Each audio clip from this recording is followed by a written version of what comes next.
FPL Donatellos, welcome back. Game week 1 is over, and I couldn't be more excited about it ending because I did pretty poorly. But I keep telling myself, Sean, both Boy Meets World and Parks and Rec had a slow season 1, but became all-time greats. So it's time for you to do the same thing. But you know who didn't have a slow start? Show Me the Mane, who ended up being first place in the Donatellos League. Congratulations to you. And not only did not only did Show Me the Mane get first place, Show Me the Mane is also in the 100 Club in the first game week with Reece James, Sice, and Captain Salah. I'm not mad and jealous. I'm just jealous. But in all seriousness, I love seeing you guys do well. Congratulations to you. That is beautiful.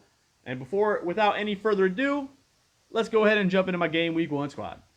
So as you can see here, my game week 1 squad ended with 49 points, which I'm not going to lie, before the game week 1 deadline, I honestly thought that I had built an Avengers type squad. Spoiler alert, by the way, because I wasn't technically wrong, because it was more like a Avengers at the end of Infinity War. Half of them didn't even show up, weren't there. I'm blaming you, Dill Pick, because you guaranteed me that Saka was going to start for Arsenal. 0 minutes. Vinagre got 0 minutes. My defense combined for 3 points. Very frustrating. Now, as you can see here, Matt Ryan got me 1 point. I'm not too worried about that because he's from Australia. Margot Robbie's from Australia. Therefore, anyone from Australia can never disappoint me. And again, he was playing Chelsea, so I wasn't expecting that many points. But if we look at Trent Alexander-Arnold, I'm not going to lie, that does worry me.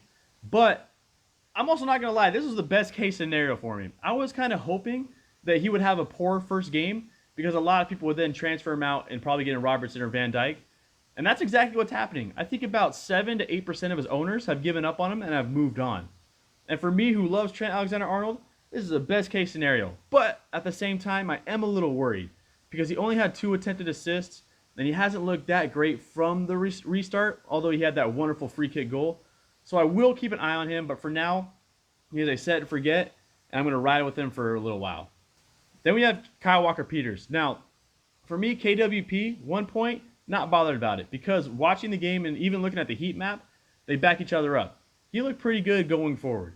He had, I think, the second most touches in the opposition half, only behind Mo Salah on Saturday, and I think he had the most touches, period. So for me, Kyle Walker-Peters looked very good in an attacking role, and at 4.5, pretty good. My biggest concern with them is the same concern I have when I DM a woman that I haven't met yet, and I go meet up with her back in the college days. Am I being catfished? That's what Southampton looks like. They don't look like the same Southampton that we thought they were going to be going into the season.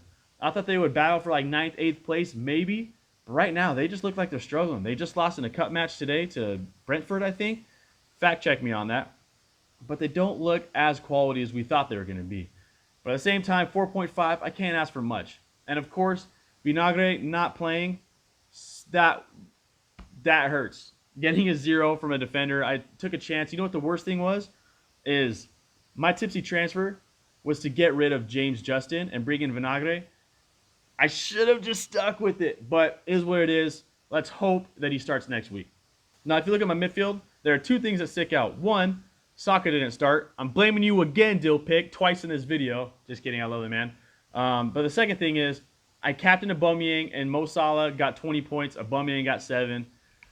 That is a little bit frustrating, but here's my theory. I did a ton of research, and I thought that Aubameyang was a better choice against Fulham than Mo Salah was against Leeds. I thought Fulham was the worst or the weaker defense. Mo Salah had 4 attempted assists and 9 shots. 9 shots would be something that I would brag about in college. Mo Salah looked incredible. He is going to be on my squad for a while. Then you have the obvious in Son and St. Maximin. Now, Son is somebody that I said, Sean, be careful. He is not the same player under Jose and Harry Kane. Sean, he is not the same player under Jose and Harry Kane. And you know what I did? I didn't listen to myself anyway. I feel like that friend that keeps dating that toxic person, and they just won't listen. Except for it's me, I'm not listening to myself. But anyway, Son got 2 points. Incredibly frustrating, but that seems to be what Tottenham players are doing. He is a placeholder. I will get into that in a minute. Timo Werner got 5 points off of that FPL assist. And I'm not going to lie, he looked pretty good in that first half. He looked like the player that I was expecting him to be before he got that dead leg in the second half. Also, he said that Brighton defenders were bigger than the Bundesliga defenders. First off, Bayern defenders are pretty big. Second off, he's got Van Dijk this week, so that makes me nervous as an owner. But as far as the eye test goes, this dude was getting into some incredible places, especially on the counter. He looked just as fast in the Premier League on Monday as he did in FIFA 18 when he had 95 pace or whatever it was.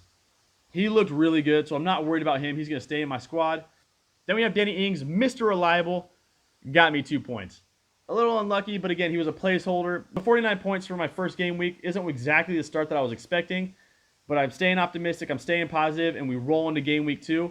And let's go ahead and see the transfer that I made to hopefully have a better game week 2 than I had a game week 1. So Matty Ryan is sticking in my squad in goal. I'm not going to waste a transfer so early on a keeper. And I think the longer I keep him in the squad, the longer and the better chance I have for Margot Robbie to watch this and, give me a comment. So for that reason alone, I'm sticking with him. I don't think there's a better 4.5 million keeper at the moment other than maybe Emi Martinez for Villa now. But Matty Ryan is still in my squad. So for my back line, I'm sticking with that back three. Solid. It is set in stone. It's something that I'm hoping I could do the whole season. Of course, we will see what happens. Kyle Walker-Peters and Trent Alexander-Arnold. I already mentioned them before. They're staying in the squad. Then I have Taylor, who was on the bench last week because of his blank game week. He's coming in for Burnley. I'm hoping that Burnley can have a similar defense as they had last season. If they are, Taylor is a great buy at 4.5. It was worth the risk at the moment to keep him on the bench for a blank game week 1. And I'm hoping he can return this week with a clean sheet. For my back line, they do have very tough fixtures this week. So I'm not expecting too many points from them. But what I do want to see is I want to see Kyle Walker-Peters continue to be attacking and getting higher up the pitch. He had a very unlucky cross that he swung into Danny Ings that probably should have been a goal. I'm hoping that he could have a similar game this week, which will make me feel very confident going forward. I'm hoping Trent Alexander-Arnold could be the TAA that we saw last season and kind of get back into the groove and the swing of things.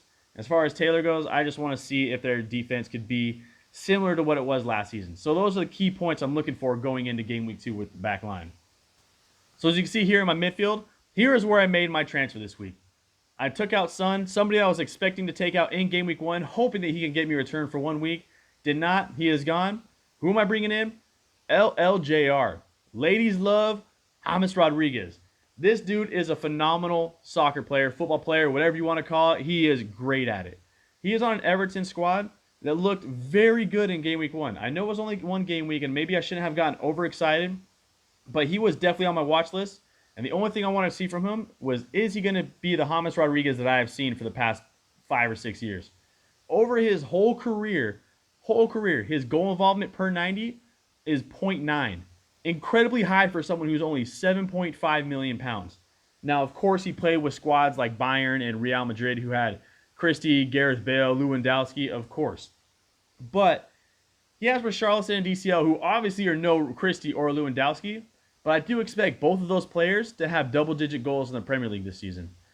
And not only that, James Rodriguez in the game against Tottenham controlled everything.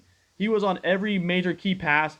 He was kind of floating around similar to what Messi does on that right wing and getting involved in everything. He had 3 shots and 5 attempted assists in his first ever Premier League game. And you know what makes me even more excited to bring him into my squad? Is that he has Decore and Allen, I don't know how exactly to say his name. I'm going to go with Allen. Both those guys in the midfield. And from what I have seen with a great team, is most great teams have a great pivot player or a defensive midfielder. Allen is that guy. Allen had the 3rd most tackles in Serie A 2 years ago. This guy almost controls that back line and allows James to sit higher and kind of control the pitch or control the game from an attacking position, James that is. And so I think that when you have those guys defending for him and kind of helping him out, it allows James to almost free roam, almost similar to what a Bruno Fernandes does. I'm excited to see what he can do. It's going to be very interesting to see, especially because he has a great run of fixtures for the next few games. If we look at his fixtures, he has West Brom at home this week. After that, he has Crystal Palace, Brighton, tough game against Liverpool, but then Southampton and Newcastle. A great run of fixtures for James Rodriguez. I am super excited about him, and I'm hoping he doesn't break my heart. I definitely pulled the trigger a little early. Actually, I waited 3 days, which is a new record for me at the beginning of the season. As you can tell, I'm very excited for James Rodriguez to join the squad. I think that he is going to do very well on this team. Now, as far as the rest of my midfield goes, St. Maximin, I am worried about getting rid of him. I'm probably thinking about jumping him to Phil Foden next week, but we'll wait and see what happens. Saka, actually, I probably should move Saka because he's not looking like he's going to start with Willian and Pepe in front of him at the moment. So I might move Saka to Phil Foden. I'm definitely concerned about Saka. He is very nervous. I don't know which one I need to get rid of more, Saka, who's not starting, or St. Maximin, who only had 1 shot and 0 attempted assists last week. So I'm not sure, but it's going to be something I'm going to have to wait and see out. For at the moment, Salah is obviously staying, and Aubameyang will be my captain against West Ham, who I think are probably the pick for someone playing against them as far as captaincy goes. So that's my midfield. I think it's set, and I'm ready to go with it. I'm hoping they can deliver big for me. Now, as far as my forwards go, as you can see, I took another -4. I told myself at the beginning of the season, Sean, don't take -4s if you can avoid it. They're not good for the most part. What did I do? Not only did I take a -4, I planned it out in game week 1. You know, I have that friend who continuously does stupid stuff, and you keep telling him, hey, you need to get your act together. Or when you watch a show and they keep getting into trouble doing the same stuff over and over and over again, the definition of idiocracy is doing the same thing over and over again, expecting a different result. All those things are at me. But I'm not going to lie. Whenever I see a chance to take a -4, I'm like Squidward when he ate his first Krabby Patty. I can't stop taking them. I'm so addicted to taking -4s. Help me stop taking -4s. I know it's bad, but I can't help it. The adrenaline rush is awesome. Anyway, Martial is honestly someone that I'm super excited about because he has a great run of fixtures, and he has Bruno Fernandes, who is an assist machine, Pogba, who can find anyone at any given time, and you have Van de Beek, who is into the squad now, who is also a really good player. Not only that, you have Rashford on one side and Greenwood, depending on what happens, on the other. Very attack-minded squad right now. All can target Martial in the middle. So with all that around him, Martial, in my opinion, has a chance to get 18 goals in the Premier League this season. At only 9 mil, I think that he is going to be a great buy. Now, again, I did want Bruno Fernandes, but money made me go with Martial, and I'm not upset about it. And I'm hoping that this -4 pays off for me because I will be even more pumped. In fact, I get more of an adrenaline rush when my -4 pays off. So hopefully, football gods pay off this week. Then I have Timo Werner, who I am a little concerned about because he did pick up a knock last weekend, and he's going up against Van Dijk this week. But this is a big week for Werner, in my opinion. If I could see him play well and get into good positions against his Liverpool squad, regardless if he scores or not, he is staying in my squad for the long term.